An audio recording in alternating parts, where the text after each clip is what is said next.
Hello and welcome to another episode of On the Floor with Wayne and Rob. I'm Wayne Highlander, Director of Sales for Bona Adhesives, and you are? I am Rob Johnson from the Bona Training. How we doing, Rob? Pretty good. How's it going? You switched it up there a little bit, huh? A little bit. I'm looking at you. I got distracted. Looks like you live in a trailer home somewhere. Nice. What's going on with that curtain that just like... Well, Chris is always saying, Chris is the guy who does everything, him and Eileen, and he's always saying, hey, can you put up a curtain on that big sliding glass window? And I'm always like, no, I don't have one. So today I thought, oh, great. I'll throw this bathrobe up there. You know, I got some hooks and everything we have for Christmas lights. It's time for me to go on a diet. Definitely time, because a bathrobe shouldn't be able to cover an entire wall. You know what I mean? Maybe a window. The whole curtain, the whole window and everything. The whole, I could have done the slider and most of the wall, I think. So, yeah, I think the time has come. I love how you willy-nilly threw it up. Like I bet Pauline would be mortified if she saw what we see on the screen that looks like your house with a curtain falling down. It's actually your bathrobe. It don't get much more redneck than that. Can you see the heart she put up? Valentine's Day. Yeah. Oh, it doesn't get much more redneck than that. Yeah, I didn't know it would be on the screen. But I know what you mean about the robe situation. I was in a hotel last week. No, I've been eating pretty good the last few months. I'm feeling pretty good about myself. I get up in the morning, I look in the mirror, and I go, look, the bar is low. Okay, so let's get that established. But I can actually see you getting up in the morning and looking in that mirror, going, Let's keep your fantasy. Yeah. It's kind of like a shallow Hal type thing. Yes. But I get used to a certain, whatever look, and I'm thinking, okay, not too bad. After I give myself a little bit of grace, I'm 63 now, and all in all, not too bad. I was in a hotel room in Las Vegas the last few days, and in that mirror, it was a whole different story. Yeah, I think some mirrors are just not friendly. You know what I mean? I don't know if it's the lighting. I don't know what it is, but I went like, what the hell? So, I totally get where you're coming from, man. Did Judy get you a special mirror that maybe she did, to be kind, that you look good in? Yeah, maybe that's it. We'll never lose that mirror. Yeah. After the mirror I came back from, I was happy to get home to look in this mirror. Like I said, the bar is low. So where were we at? Were we at Surfaces? Yes. How was it? It was busy this year. There's a lot of people there in their fancy suits and their fancy briefcases and their fancy leather satchels and shoes and everything, and all these big deals being brokered, and all the big players come in. And I said it last year when I came back. I always think, without the floor guy doing the floors or the floor gal, none of this matters. None of these deals matter. None of these products matter without the floor craftsman doing the work. Never take for granted your skills,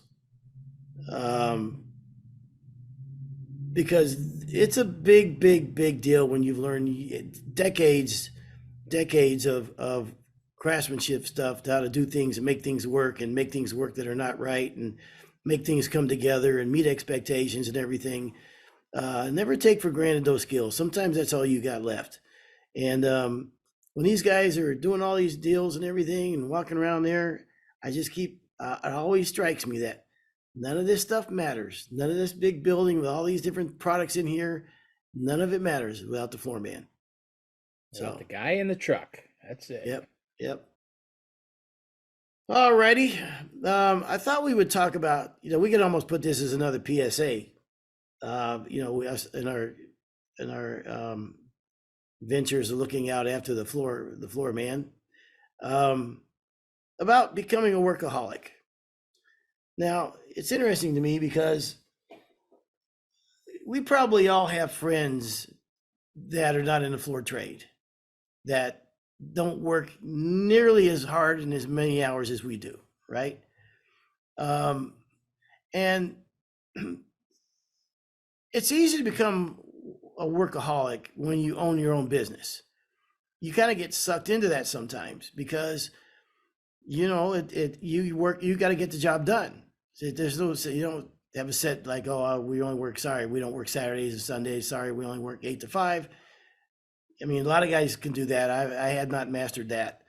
Um, and so we work till we, like you said before many times that, you work until the job's done. You get this, you got to go till you get it stained. You got to go till you get the first coat on because you got a schedule.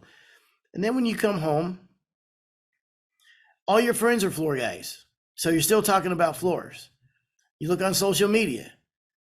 Everything you look on social media is all flooring stuff. And, it becomes all encompassing.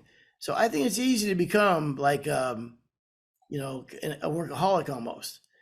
So, also we always say, we've always heard, work hard, play hard. And it seems like a harmless and funny phrase and almost like a badge of honor for a lot of people. Who wouldn't want to work hard and achieve success and that kind of stuff? But that phrase kind of encourages a workaholic mindset. And it's almost like it's a positive connotation. So I thought we'd talk about that. Now, what do Go ahead. you think you're a workaholic? Well, that's tough, man. Come on. Because I think I think you're an aholic about most of the things you do. well, okay, so that brings up something. It's interesting you said that. Yeah. Because I think a lot of people would say that about me. I've certainly had friends say that about me. That, oh no, that's all he does is work. And I've had friends say that you work to live, I live to work, and they live they work to live or some crap like that. I can't remember. Anyhow, but It's that rising tide thing. yeah, Yeah. I was too busy to working to hear the rest of it. Now I got to get it right. Work to live, live to work. Yeah. Some people work to live. Some people live to work. Live to work. Yeah. And so I've been accused of that. And I think that it would almost be a fair thing to say about me.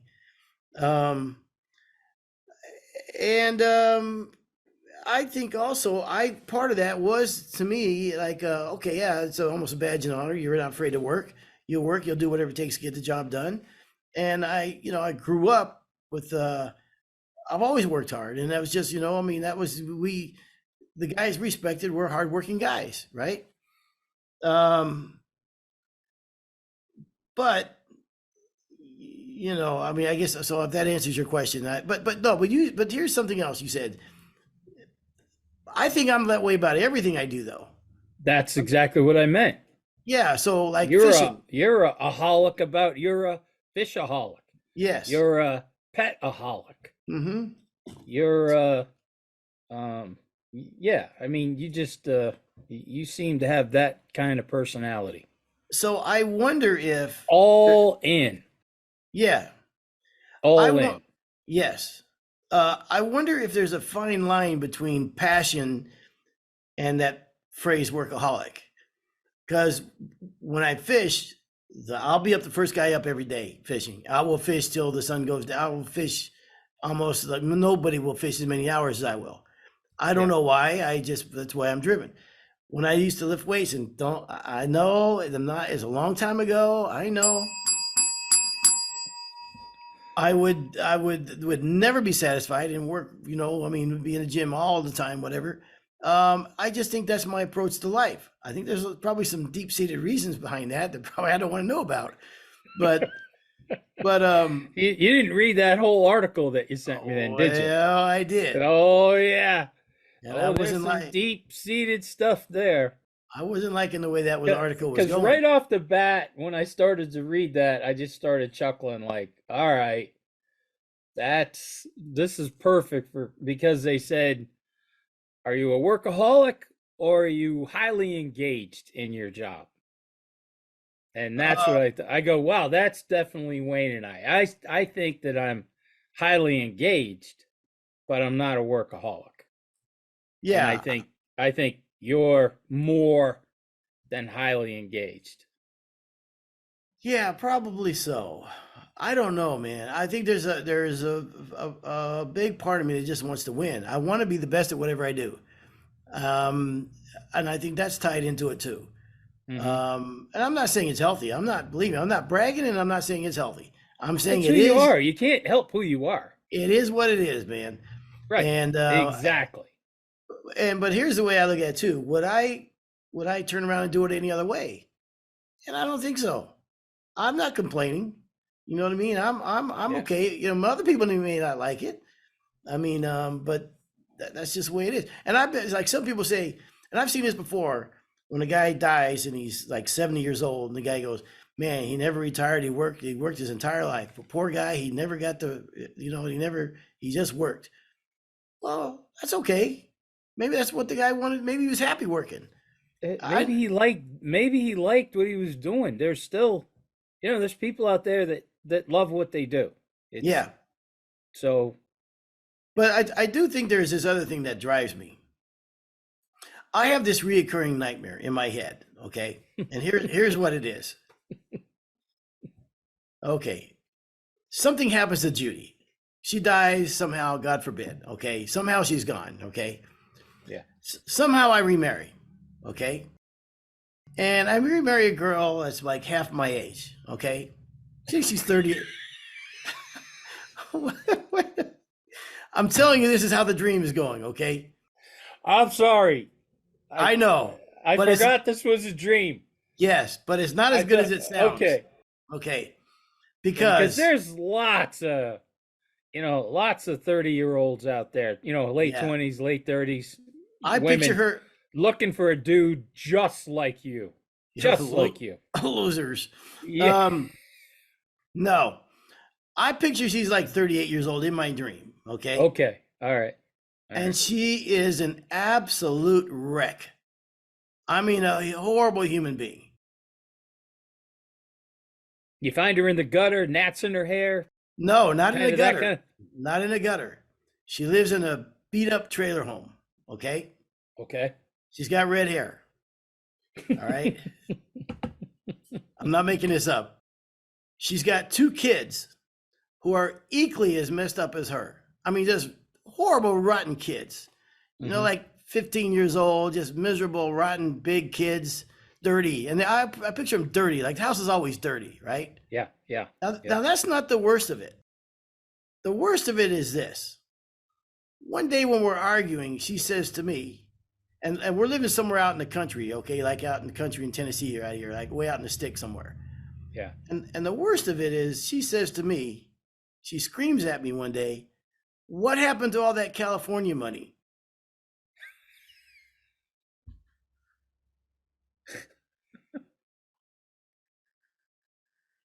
That's the nightmare.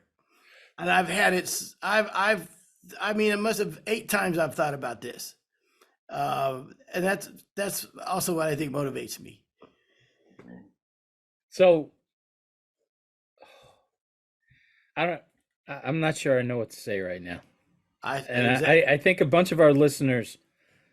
Okay, so that I'm going to try and clarify this for everybody. I thought about it, so I think I got it. Okay. So that is the dream that motivates you to work. That's your recurring Yes. dream that Yes. motivates you to be the way you are.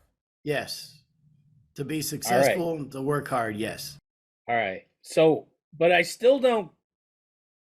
Well, it's dreams, so you can't really, you know. But why is that going to motivate you to work hard? So you don't end up like that? Judy I, died. That I was know. sad, right? Horrible. You Horrible. didn't kill her, No, no, no. I would never want that to happen. But in order right? for this dream, that dream to take place, she has to be gone somehow. And I just figured, Yes. okay, well, she must have died or Okay. something. God She forbid. died, right? And I guess it's an all or nothing with me. You know what I mean? I guess it's you have this success, and if not for that, it's this.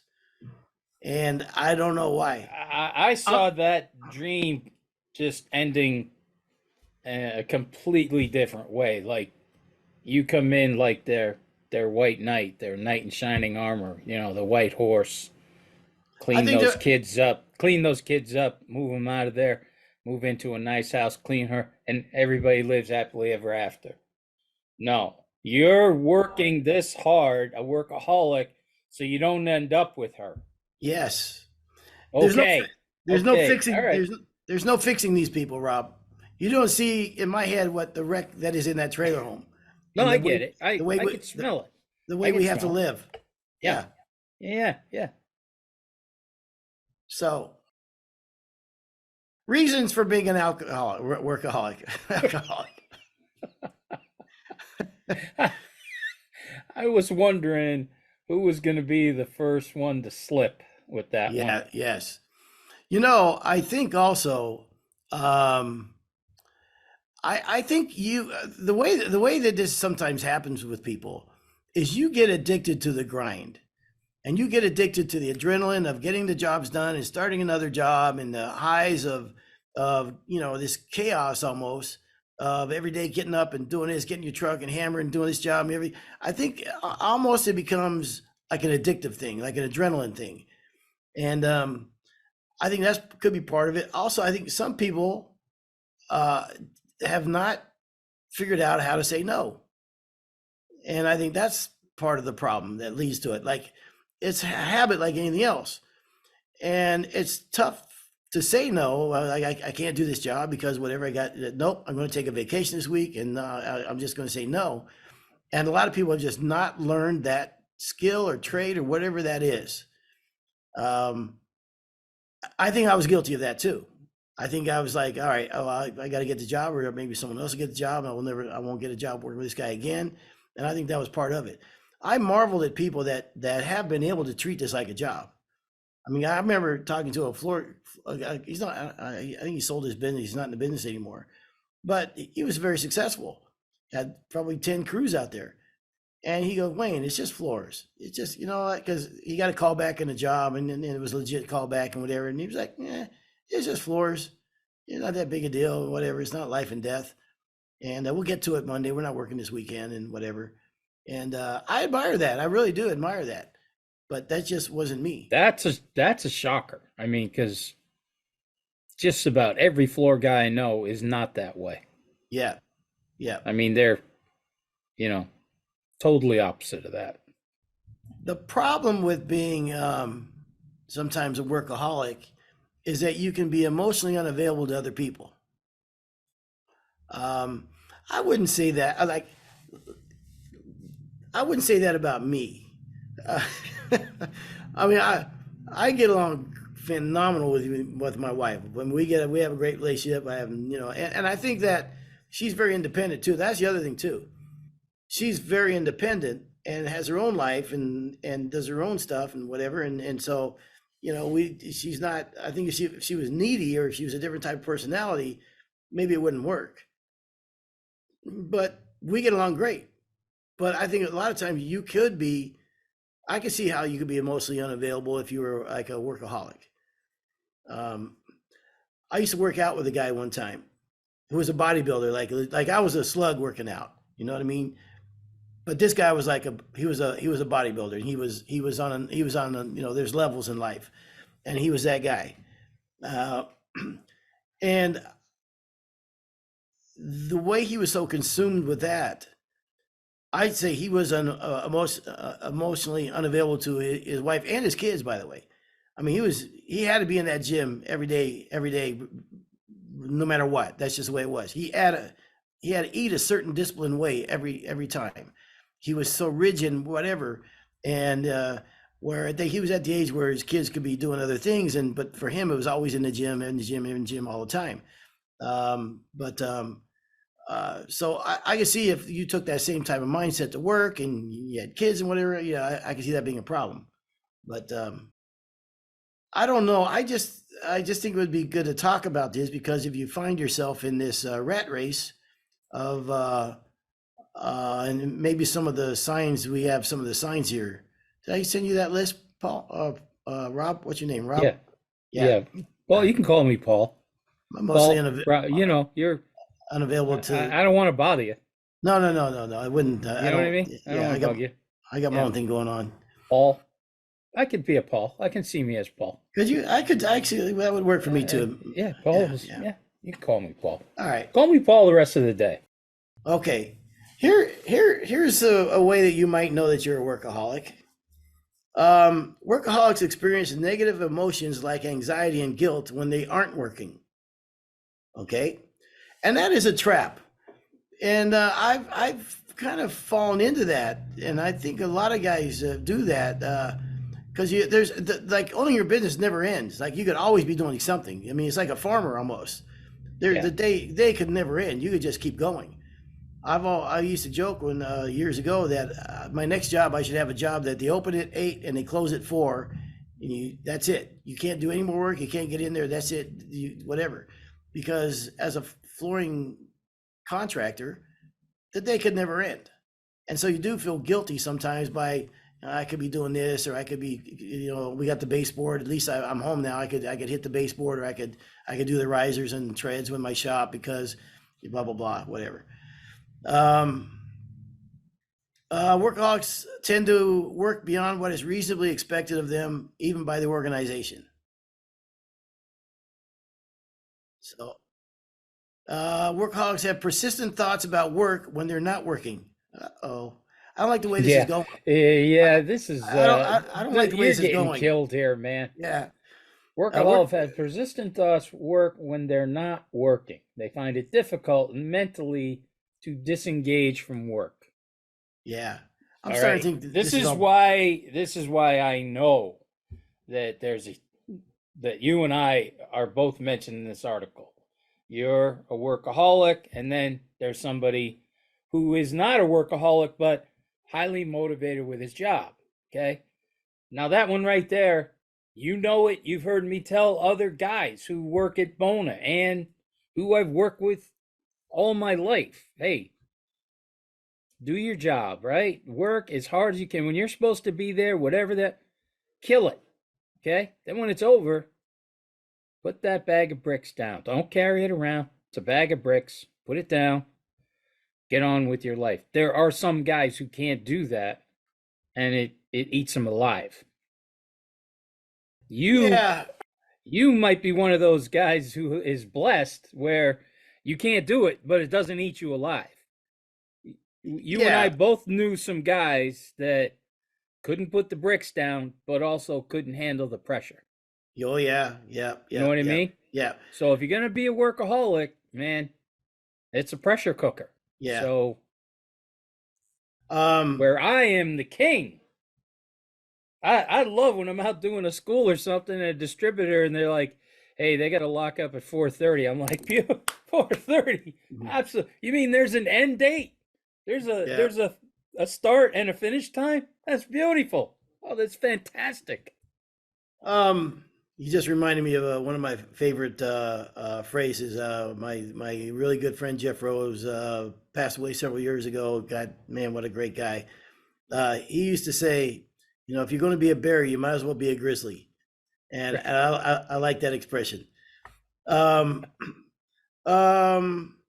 Yeah, but my response to that is, hey, somebody's got to worry about things when everybody else is not. So I'm guilty of that one. Yeah, you're definitely guilty of that one. Okay, let me see here. Motivational. You experience negative emotions like anxiety and guilt when you aren't working. Not me. Not at all. You experience negative emotions, anxiety, when guilt when not working. Yeah, I would say I've been guilty of that in the past. Yeah. Oh, yeah. Wow. Yeah. I know that you feel guilty about not fishing sometimes if you haven't fished in a while. It's not that I feel guilty about it, is that I need to. If I haven't fished in a while, I have to go fishing. That's it for me. I mean, that's my favorite thing to do. So, as long, I mean, you and I have known each other, what, almost 20 years, over 20 years, 20 years, right? And we've hung out, traveled, right? Worked, everything. Great. right? Hmm. I'm a Slept little in. worried about ever having to go fishing with you because I am a social fisherman. No, it wouldn't work. That's what I mean. It would That's not work. exactly what I mean. Yes. We're not here to have fun. There's athletes and social athletes. Okay. And nobody in our family really realized that until Rebecca married Kyle, Yeah, my son-in-law Kyle, who played Division III football, all-star in Massachusetts football. I mean, yeah. a serious athlete. And one day we're all hanging out, and Rebecca's talking to him about, her sports and everything. And he looked at her and started cracking up. And he's like, "You mean you're a social athlete?" And Oh, I had never really heard that oh, before. no, yeah, But I guess if you're a kick D3 football playing guy, there's athletes and there's social athletes. And I thought, as soon as he said that, I started cracking up, thinking, I can't go fishing with Wayne. I'm a social fisherman. yeah. I'll drive him crazy. You would. And then the more I see you going crazy, the more I'm gonna pick at that Yeah, scab a little bit too. yeah. Well, that would not end well No, for either of us. Um, but here's the thing. People think I'm not having a good time because I'm real serious like that. I remember when I've got a friend and his wife. When we're going out, she knows me. I'm joking around a lot of times. We're having a good time, whatever. And then she sees me at work, or she's been out fishing with Paul, and I don't talk at all. When I'm fishing, I don't ever talk. I don't want to talk to anybody, and she thinks there's like something wrong with me, but it's not. I'm having the time of my life. It's just that it's just different. Um, you don't talk when you fish. Never, Wow. Yeah. never. So maybe you and I'll just I'll take it back. maybe you and I'll just go to Top Golf or something like that. I could do that because I'm not serious about golf. I don't care about golf. Right. Right. I take it back. When I go by myself fishing, I talk to myself a lot when I'm fishing, a lot. But like, if there's another person in the boat, I wouldn't talk. We are. I hope there's no psychiatrists listening to this show. They're going to give you a call. Yeah, like I said, I didn't like the way this was going. That's why I'm not going to read a lot of this. Um,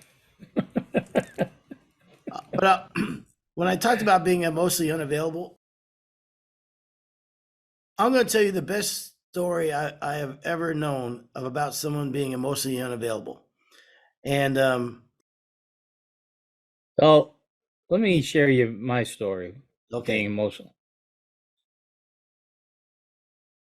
I That don't wasn't care. the lead. I don't care about yours. Let me get to mine. There Okay. So we were in Gatlinburg, Pigeon Forge area, and it was around Christmas time. And we went out to dinner, and anybody remembers there was a massive fire in that area about a year earlier, and several people were killed, and homes and cabins were burned, and everything. It was a terrible, terrible fire. And we were outside this restaurant, and one of the guys I was with is he's how I say this, mentally challenged. He's like 56 years old. If you were to look at him, you would not know. And by the way, the sweetest guy on earth. I mean, whenever we have a function, if he doesn't come over, if he doesn't, someone doesn't bring him, it's a disappointment. Everybody loves him. He's a great guy. But fact of the matter is, he's about 58 years old, and he's like mental capacity like a 6-year-old. I would say something like that. So he lives to mow lawns. Okay, that is his favorite. That's all he cares about is mowing lawns. And we were outside this restaurant at Gatlinburg, and the owner was out there at the restaurant. And I said, "Gosh, it's terrible. The fires that went through here, and it looks like people starting to pick up, and kind of move on a little bit and everything." And he said, "Yeah." He goes, "It's a shame." He goes, "As a matter of fact, the last person that died from that fire was my dear friend, and she died last weekend in the hospital." So my friend, who's mentally challenged, says, "Well, I just got a lawnmower for Christmas." That was his response to that man saying his dear friend just died. And like I said, if you look at this guy, you would never know there's anything wrong with him. And the guy was like taken aback, of course. It was that sounded like, hey, listen, I got my problems, you got yours, is what it sounded like. And I wanted to circle back to that guy and say, hey, man, just so you know, here's the situation. But our table's ready. And you know, Yeah, I know. I'd like to eat. You gotta eat. Yeah. So anyhow, so this is the point of the podcast. I just realized that it would have been a good idea for you and I to offer some suggestions on how to break the habit if you are find yourself as a workaholic. I don't think you can. You're right. I don't think you can. You either got it or you don't. I have it. Okay. You don't. Okay. I'm gonna. That's okay. it. All right. What are we gonna do to break your habits? We all know you're an aholic about 3 or 4 different things. It's not going to happen. There is no. Yeah, maybe So getting to people when they're young, possibly. So this diagnosis is like you got cancer and there's nothing you can do. Exactly. Enjoy it while you got it. Embrace it. I Kick think ass with it. we could do a little one better than that. I think, as I'm thinking here. Are you sure? You Well, remember we're just a couple of floor guys, right? I know. We're not professionally trained in any of this stuff. Okay. Well, but you know. All right, so You can get a all right, license Doc. online. Let's hear it. Cure yourself. What are you gonna do? Okay, here's what I would tell somebody else. Okay. Here's what I would say. I'd say, okay, Here's listen. what I'm gonna tell somebody else. Not me, but here's Yeah. what I'm gonna tell somebody else to do. Yeah. Go ahead. Go. Physician, heal thyself. I would Yeah. say, look, if you can find a hobby outside of your job, something that isn't with other floor guys, doesn't have anything to do with floors, a complete distraction from floors. I mean, like painting or whatever, or something, or hiking or something, anything outside of the flooring industry. I'd say that would be probably the best shot you got of ridding, you know, or number one. I would say number one.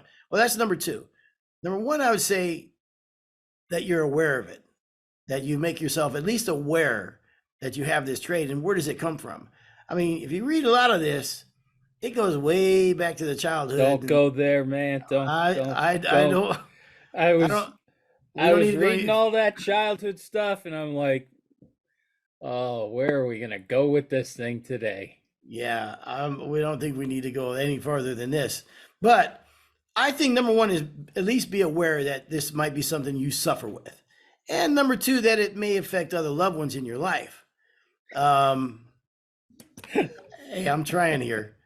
I hear you, man. All right. You are giving it a shot. I am. think that's great. You're taking a shot here. Yeah. I think you're right.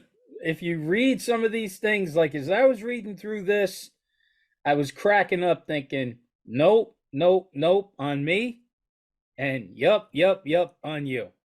Yeah. And you and I both work pretty hard. You know, we don't mind putting a day's work in, but I could definitely see the difference. And maybe you're right. Maybe if somebody realizes they're a workaholic, but I think you've always known you're a workaholic. And well, I like when you said, well, take up another hobby. And I was going to go, oh, say like fishing. Second job. Yeah. How many fishing poles do you own? Yeah. Oh, we don't get into that. About 4 more over the last week. Went to Texas and about 4. So do you have fishing poles? Do you have fishing poles that you've never used? Yeah. How many? I probably got about 5 that I've really never used before. But that's beautiful. But That's they're beautiful. all, there's a reason for all of them. What was I going to say? Yeah, I think number one, in the very least, be aware of it. Be aware that how it can affect your life and other people. If you wanted to change, you could look into how to change this. I think it's, some of this goes pretty deep.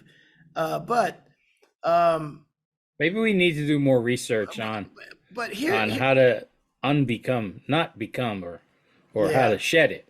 Yeah. Yeah, maybe you're right. Maybe the first thing to do is realize, geez, I am a workaholic. But here's the thing. When I look at you, you're right. I don't see that you're a workaholic, but you're a hard worker. And Hell yeah. there's no shame and there's no like step down because you know what I mean? I mean, you're as passionate as they get. So there's got to be a fine I, line there. you know, um, somebody had talked to me about the right before Christmas, I did 15 schools in 16 weeks. Unheard of, Wow. right? Unheard Yep. of. And when you Yep. were saying people that can't say no, well, I had people calling me, hey, I'd like to do a school. I'd like to do a school. I had 2 planned vacations during that 16 weeks, and I said, well, I'll take time off later. I'll do the school. I Attaboy. could have said no, but I didn't, right? And Right. then it got to a point where I was like, I'm not saying I was a workaholic, but I did want to go for something that I know really hadn't been done before. Yeah. You know what I mean? So I Yeah. just kept Yeah. kept piling it on. So there was, I love doing schools, and I think it's an honor when somebody calls me up and goes, "Hey, we'd really like you to come and do a school." Oh, Yep. I'm not going to say no, Right. you know. Yep. Yep. But I still, even after all that, I would definitely not consider myself a workaholic. There was a reason I was doing it. Sometimes you want to test yourself. How far can you go? How much can you do? That Right. kind of thing. But Yep. I also, knew that eventually I was going to put down that bag of bricks and Yep. put my feet up and go, hell, man, I feel good. I kick there and Yep. not think about it again, Yep. No, I get where it. there's difference with workaholics where it's like they can't do what I did at the end of that. Just kick Yeah. back and take, pride in what you did. And hey, I deserve a little break here, Yeah. Yeah. workaholic. You would feel guilty about something like that. Yes. Yes. Yes. Yeah. So, Yeah. okay. There's a huge difference. Yeah, I And I agree. consider we both put our Yeah. time in. We both don't Yep. mind working, but Well, yeah, the other thing too is that you can put too much expectations on other people. If you're that type of guy, you know what I mean? You have to realize that not everybody's made like you, and then that some people value their time off, and like me, working with the younger generation today would be a problem. You know what I mean? The people that really value their time off and everything, and that would be a problem for me. You know what I mean? yeah. So Do you remember the day we were doing a school in Nashville and you came in, shut the door to the office yeah, and said, I got to tell you something? You yeah, remember that day? I do. And you Hmm. told me that you were going to be the adhesive guru. You were taking over adhesives. Yep. What did I say to you? Do you remember what I said to you? First thing, You, nobody deserves it better. You're unbelievable. I mean, I've never met a man like you. Was that it? I put that in the letter that I Oh, sent you okay, in the yeah, congratulations card. yeah. Yeah. No, I actually I You don't probably remember. don't remember what I said. The first thing I No. said to you was, you're going to be in charge of a bunch of people. Do not expect people to work as hard as you do. Yeah, yeah, Because that could be a killer. yep, I yep, think that could be a killer. yeah. Well, luckily I got a good bunch of You guys that are. you Mm, somehow mm, wrangled a team together, man, that yep. they're following you. That's great. There you go. You were saying about working with young kids. I would like to tell you that my travel story up to Montreal. You know how you love a boring Oh boy, going here we go. through Here we go. Everybody get ready. going He's going through to. Canadian customs into Montreal. I'm not going to do that though. But I had 3 kids at this school that were all 3 under 21 years old. Wow. Let me tell you, I think the future looks bright. If, as I told these kids, you remember the podcast we were doing? It was like every 10 guys who retire from the floor guys, 2 replace the 10, Yeah. Yep. right? So we got into that conversation, and they were going through guys that they knew that were out, older guys and everything. I said, Mhm. man, you guys, if you play it right, you're going to be freaking millionaires Yeah. because there's just nobody getting into the trades, right? Yeah. So the end of the 3 days, it was a 3-day school, and these kids, you could tell they were all just out of high school. I have never had anybody at a class take the amount of notes that Wow. these kids took. I No, mean, no kidding. one kid, I finally, I'm saying, how many pages of notes did you take? He said 9, 9 pages of notes. The other kids took a bunch too. But also at that school, I had one of the best compliments anybody has ever given me in my life from one of these young kids. And the two kids came in, and he's like nudging him. He's like, tell him what you said to me last night. Mhm. So the kid gets all, shy and everything. And he goes, well, I told him that if I had had a professor like you in a university, I probably would have stayed in school. No kidding. And I was like, dude, what are Wow, you doing to me? man. And he's like, you just have a way of teaching. It's fun. I never learn more. Yeah, he was just going on. And I go, well, you probably weren't learning this kind of stuff in university, so it was kind of fun too. And he said, no, it was the way you did it. I was like, oh my God. So, man, No, that is I that. I haven't told anybody that. I told Pauline that, Yeah. but I thought Uh, you'd like hearing that because that was a man that got me. That That one got me. that want to make it emotional. Yeah. Yeah.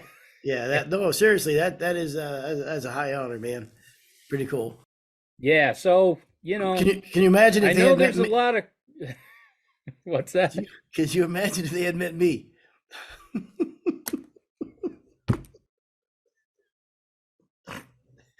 I'm sorry, Rob.